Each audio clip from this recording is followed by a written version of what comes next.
Welcome to Nandini dreams. ఎలా ఉన్నారండి అందరూ? బాగున్నారా? రండి సరదాగా చేపల కూర వండుకుంటూ మాట్లాడుకుందాం. చాలా సింపుల్ అండి. చేపలు అంటే ఎవరికి ఇష్టం ఉండదు చెప్పండి. కాకపోతే కొంతమంది చేపలు వండినప్పుడు కడిగినప్పుడు గిన్నె స్మెల్ వస్తుందేమో అని ఆలోచిస్తారు కదా. అయితే మీకు ఒక టిప్ చెప్పనా? బియ్యం కడిగిన నీళ్ళు వేస్ట్గా పారబోస్తారు కదా, అవి అలా కాకుండా చేపల కూర వండేటప్పుడు అవి స్టాక్ చేసుకోండి. వాటితో కనుక ఈ గిన్నెలు మీరు కడిగారంటే అస్సలు స్మెల్ ఉండదు. ఈరోజు కట్టెల పొయ్యి మీద వంట చేయాలనుకున్నానండి. ఏం చేయాలబ్బా అని ఆలోచించేటప్పుడు మనకెంతో ఇష్టమైన చేపల కూర గుర్తొచ్చేసిందండి. అందుకే వెంటనే చేపలు తెప్పించేసి చక్కగా క్లీన్ చేయించేసుకొని వాటిని వండడం స్టార్ట్ చేసేసాను. కట్టెల పొయ్యి మీద చేప కూర వండాలంటే అండి మంచి టేస్ట్తో కొంచెం ఓపిక కావాలి. మరి గిన్నె పెట్టేసుకొని అది వేడెక్కిన తర్వాత మనకు కావాల్సినంత నూనె అండి. ఎక్కువ తినేవాళ్ళు ఎక్కువ పోసుకుంటారు, తక్కువ కావాలనుకున్న వాళ్ళు తక్కువ. ఎవరిని విమర్శించకండి. ఆ తరువాత కాస్త ఉల్లిపాయ పేస్ట్ వేసానండి. అది పచ్చివాసన పోయే వరకు అటు ఇటు వేయించి వెంటనే టమాటా పేస్ట్ కూడా వేసేసుకున్నాను. అది కూడా చక్కగా పచ్చివాసన పోయి నూనెలో మగ్గుతూ మంచి స్మెల్ ఇస్తుందండి. అప్పుడు కొంచెం కరివేపాకు వేసుకోవాలి. ఎందుకంటే ఆ స్మెల్, ఆ ఫ్లేవర్ అనేదే కదండి చేపల కూరకి ఇంపార్టెంట్. ఇప్పుడు కాస్త అల్లం పేస్ట్ వేసేసుకొని అది కూడా పచ్చివాసన పోయే వరకు అటు ఇటు కలుపుతూనే ఉండాలండి. కట్టెల పొయ్యి మీద ఎందుకు కలుపుతూ ఉంటామంటే సిమ్లో పెట్టుకునే ఆప్షన్ లేదు కదండి. పైగా కూర టేస్ట్ అనేది ఉన్నదానికంటే రెట్టింపుగా మనకి అనిపిస్తుందండి. ఆ తినేటప్పుడు ఫ్లేవరు మర్చిపోలేరు. కొంచెం ఇప్పుడు పసుపు వేసేసుకొని చక్కగా కలిపేసుకుంటే కలర్ అద్భుతంగా ఉందండి. దంచిన పసుపు కదా, చాలా బాగుంది. వీడియోలో మీ ఎలా కనిపిస్తుందో తెలియదు కానీ చాలా బాగుందండి లైవ్లో అయితే.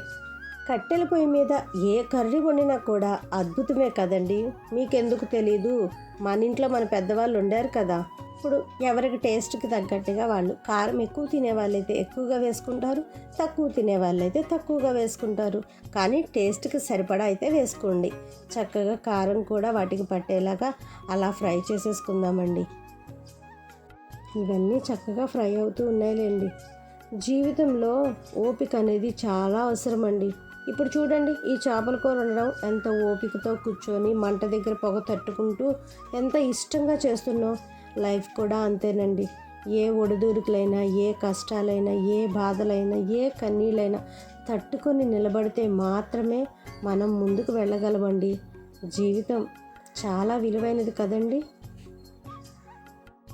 ఇప్పుడు కాస్త చింతపండు గుజ్జు, మీ పులుపు ఎంతవరకు తినగలరు చూసుకొని చక్కగా మనం ఫ్రై అయినటువంటి ఆ మసాలాలో ఈ చింతపండు గుజ్జు అనేది మనకు కావాల్సినంత క్వాంటిటీ, అంటే చేపలు కేజీ తీసుకున్నారా, 2 kgs తీసుకుంటారా, 1/2 kg తీసుకున్నారు, మీరు తీసుకునే చేపల క్వాంటిటీని బట్టి పులుసు అనేది వేసుకోండి.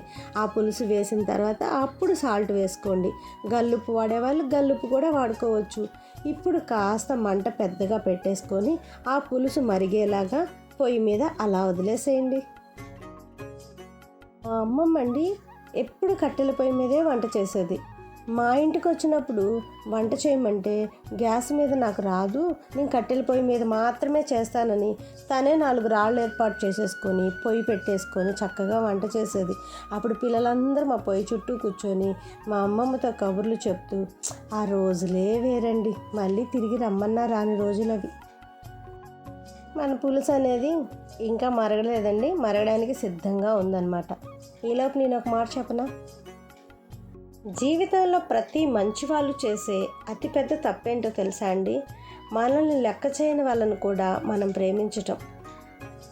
మనం ఎంత తగ్గినా కూడా అవతలి వాళ్ళు విలువ ఇవ్వట్లేదు అని తెలిసినా కూడా వాళ్ళని ప్రాధేయపడటం. అప్పుడు వాళ్ళు ఎలా ఆలోచిస్తారంటే, పొరపాటున మనకు లెక్క బాగుందనుకోండి, అబ్బో ఏం పాపాలు చేసి సంపాదించారో ఇంత బాగున్నారు అంటారు. పొరపాటున మనకు లక్ బాగోక ఏదో కష్టాల్లో పడిపోయామనుకోండి, ఏం పాపం చేశాడో ఇలా అనుభవిస్తున్నాడు అంటారు. ఎలా ఉన్నా మనల్ని ద్వేషించే వాళ్ళకి ఏదో ఒక వంక కావాల్సిందేనండి. వాళ్ళు మనుషులే కదా, జంతువులు కాదు కదా. పాపం అవి పాపాల్లో పుణ్యాలు వాళ్ళ అనుభవాల్లోకి వచ్చినప్పుడు తెలుసుకుంటారులేండి. ఇప్పుడు మనం కర్రీలోకి వచ్చేద్దాం. మరిగేటప్పుడు మాటల్లో జీలకర్ర ధనియాల పొడి కూడా వేసుకున్నానండి. అవి కూడా కాస్త కలుపుకొని పొయ్యి మంట ఇంకొంచెం పెంచేసుకొని ఆ జీలకర్ర ధనియాలు కూడా కర్రీకి పట్టి ఈ పులుసు అనేది టేస్ట్గా మారాలని చెప్పేసి దాన్ని ఇంకొంచెం మరిగిస్తున్నాను. చూసారు కదా ఎంత కలర్ఫుల్గా కనిపిస్తుందో కదండి. ఎర్రగా కర్రీ చాలా బాగుంది. కారం అయితే ఇంట్లో దంచిన కారం అండి, చాలా బెస్ట్గా అనిపిస్తుంది.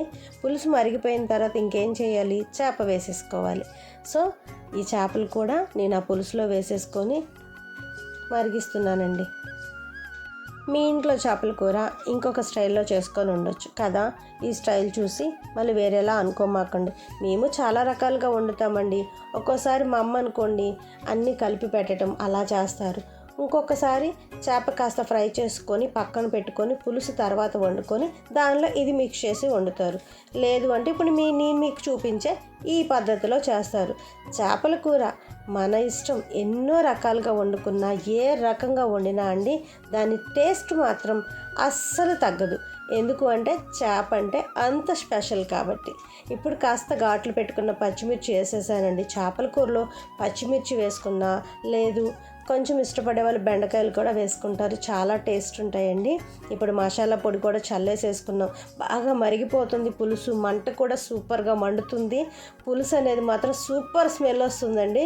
అందుకే స్మెల్ పోకుండా నేను మూతతో క్లోజ్ చేసేసి పెట్టేస్తాను అనమాట. ఇప్పుడు ఆ మిర్చికి, చేపకి, ఆ ధనియాల పొడి, మసాలా, ఈ ఉప్పు, కారం, పులుపు అన్నీ పట్టండి. అస్సలు టేస్ట్ ఉంటుందండి బాబు, వేరే లెవెల్లో ఉంటుంది అనమాట. అంత చక్కని టేస్ట్తో మంచి ఫ్లేవర్తో మరుగుతుందండి చేపల కూర కట్టెల పొయ్యి మీద. ఆ వండే విధానంలో ఆ వచ్చే స్మెల్లో టెంప్టింగ్ అండి. ఎప్పుడెప్పుడు భోంచేసేయాలా అన్నంత ఆతృతగా ఉంది. అంత బాగా రెడీ అయిపోయింది చేపల కూర అండి.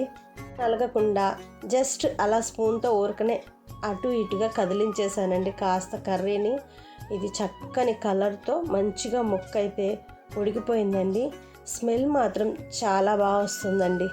కనిపిస్తుంది కదా మీకు కూడా, చాలా కలర్ఫుల్గా ఉంది. మీలో ఎంతమందికి చేపల కూర అంటే ఇష్టం ఉన్న వాళ్ళంటే ఇలానే ఉంటారనుకోండి. ముక్క సూపర్ ఉడికిందండి, కూర రెడీ అయిపోయిందండి. Thank you so much. Video తప్పకుండా సబ్స్క్రైబ్ చేసుకోండి, సపోర్ట్ చేయండి friends. Thank you so much.